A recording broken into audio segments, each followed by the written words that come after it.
What was that? Come on, you were talking then. Well, he said that you're saying it now. What did you say, mate? I look like your son. Is this your son? Someone should have gone to Specsavers. Fucking hell, you're lucky I'm here, to be honest, guys, tonight. I've been quite distracted this past week or so by something that's quite important to me. I got that new Spider-Man game. And my girlfriend has been hammering me about it. She's like, spend time with me, I need you. And I'm like, fuck off. New York needs me. I'm not even doing the important stuff anymore, you know, I've beaten all the villains. I'm going around now helping a homeless man find his pigeons. She doesn't know, I think that's more important than spending time with her. But I like to give back. But playing this game's reminded me of something. When I was a kid, I got diagnosed with something called dyspraxia, which if you're not aware of it, it means that you're kind of clumsy, you find it hard to pay attention, and sometimes you have short-term memory loss. Basically, I can walk into a room, not know what I'm doing, why I'm doing it, and fall over on the way out. I'm just special enough to be shit at school, but not special enough to get my own card space. The doctors who come up with, I've forgotten my bit then, this is new stuff, so, and also memory loss, you know. But it's almost always accompanied by dyslexia, which is words, obviously, and dyscalculia, which is the same thing as dyslexia, but for numbers. So I had dyspraxia, dyslexia, and dyscalculia, or the 6 H's as I called it growing up.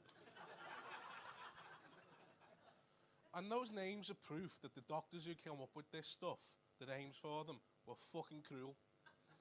Because I can picture the scene, you know, they're sitting around and the fella goes, all right, so people who have this, they're clumsy, they can't spell and they can't add up. We need something that really sums that up in a very simple name. And another prick pipes up and goes, yeah, it's a good idea, that. What about, though, instead of that, we call it 3 different names that look like your cat ran over your keyboard and sound like towns in Wales. That's fucking good, that, mate. We'll go with that. And, you know, the reason that playing the Spider-Man game reminded me of all this is because the way my mum and dad explained it to me as a kid was that I was born different, like Spider-Man, like the X-Men. I have a special ability inside my blood. And I didn't grow up to be Spider-Man. I didn't grow up to be Batman. I've realised I grew up to be fucking Goldfish Man. 30-second memory. And you know, someone said to me after the gig, do you think it's right that you're doing jokes about having this condition? I said, yeah, I've got it. And what would other people who've got it be offended by it? And I said, if they are, they won't be for long, will they?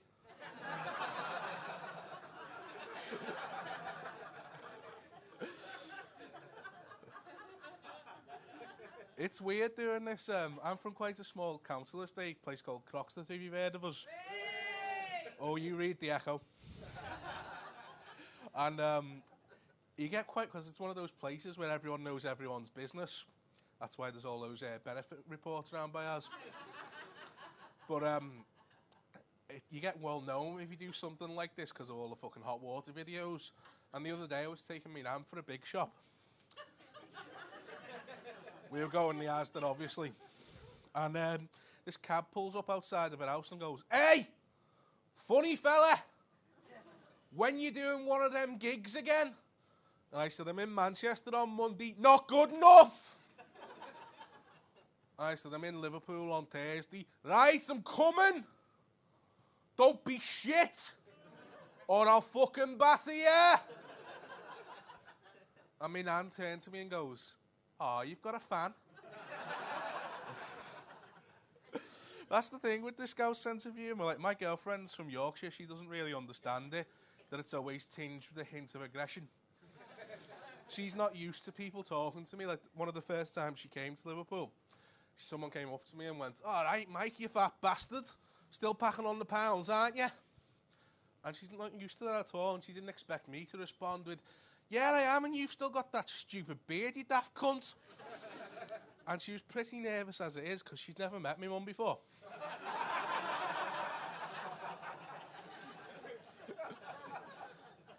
She's proud of me.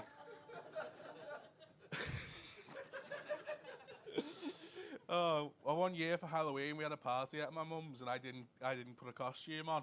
So everyone went to me, "What have you come as?" And my mum goes, "My disappointing third child."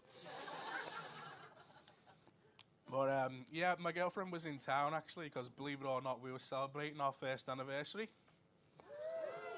Come on, she fakes it more convincingly than that. But we decided to celebrate our anniversary by going to the museum because they've got the Chinese terracotta army in at the minute. Has anyone been? Yeah. Fantastic, isn't it? We like to pretend we're cultured in between Avengers and Love Island. You spend 50 quid, right, to look at 5 statues for 10 minutes. Magical. And I don't want to call the Chinese government liars, because I like being alive. But I don't even think they've sent us the real ones, if I'm being honest with you. Because you know, like you know and I know, if they sent the real ones, these statues that are worth millions of pounds, had them for hundreds of years, perfectly preserved them, if they sent them to Liverpool, they'd end up in some fella's front garden. Probably some bloke called Tomo, next to an old sofa, with a weed symbol spray painted on the chest. But while we were there, I managed to get into a fight, not with one of the warriors. They don't come to life. Though they should for 50 quid. We're in the queue and this smackhead's going up and down the line. "Hey, mate, what it is, you see, right, fella, what it is, I just need 60 pence. And I said, "Mate, you're in the wrong part of town. It's 50 quid in here." "You fucking scruffy bastard, you haven't got 60 pence. I'm like, hold on. Because I'm never going to have a go at anyone for how they look. Particularly this guy, because he apparently looks like me. According to the blind woman. But, you know, this guy's calling me scruffy. And I'm, like I say, never going to have a go at anyone for how they look, because it's been casual Friday for me for a while now. But I'm looking at this guy. He's got on high-tech trainers, bicycle shorts, and a green bubble coat. It's the kind of outfit you only put together when you're being chased through Oxfam. I'm like, I'm a scruffy bastard. Have you seen yourself, you cheeky twat? What do you want the 60 pence for? Buy some, power your time machine to go back and buy more shit trainers. Looking at the state of you, I'm surprised you've even got a beard. I said, I'll tell you something else I've got you haven't, mate. 60 fucking pence. I'm banned from the museum now. But it was worth it because I like insulting the homeless. I'll tell you one more story, because you all watch the hot water videos, don't we? Well, some of yous do, yeah. The rest of yous don't know how you got here, apparently. But yeah, I told a story on one of those videos that went a little bit viral about a lad I went to school with. His name's Gary Dorr.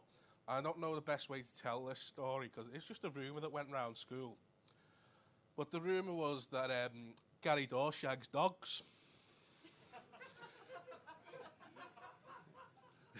Do you know him? It's just one of those things. You'd be on the play yard and someone would come up to you and go, "This is just between me and you. Say nothing." Gary Dorr shags dogs. So I told that story in one of the videos. And like I say, it went round, got a little bit viral, to the point his family came after me. I was been up all night for 3 days playing Fortnite. So I thought I'd better do something healthy and walk the shop to get some Haribo and Frezzles. So I'm on my way over there and I hear this little kid go, "Hey mate, are you in from the internet?" Which could go a couple of ways. And, you know, I didn't work for the BBC in the 70s, so I think I'm off the hook. And "Hey, are you in from the comedy videos?" And there's not a ton of people that look like me where I live. You know, what am I going to tell them? "Nah, that's not me. I used to be on Lost." "I've got a flat in Croxteth because I like to keep it real." So I said, "Yeah, that's me. I did the stand-up video." you know that person you're talking about, Gary Dorr? I said, yeah, the dog shagger. He's my uncle, and he's dead now. How do you think he feels? I said, I don't think he does much, mate. Well, how would you like it, people going around saying that about you round the estate? And I said, look, I didn't even know he was dead. It's been 15 years since I was in school. I didn't see it in the paper. Did you have a big funeral for him? Or did you just bury him in the yard?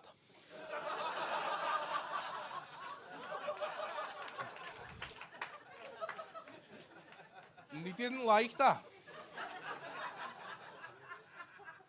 I mean, they were upset. No tails were wagging. It's been a rough time for them. Oh, come on, there had to be one like that. And this kid goes, he thinks he's funny, thinks he's a funny man. I've got one for you. Your mum's that much of a slag, everyone calls her Freeview. I said, go ahead then. Why do people call me mum Freeview? Because she's received in every home in the country. And I said, that's not bad. Your uncle's still a dead dog rapist, though. And they go, well, we're going to go around the whole estate and tell everyone you're the one who shags dogs. What do you think people will say? I said, honestly? Yeah. Honestly, most people are going to go, I thought that was your Gary. I've been Mike Carter. Thanks very much.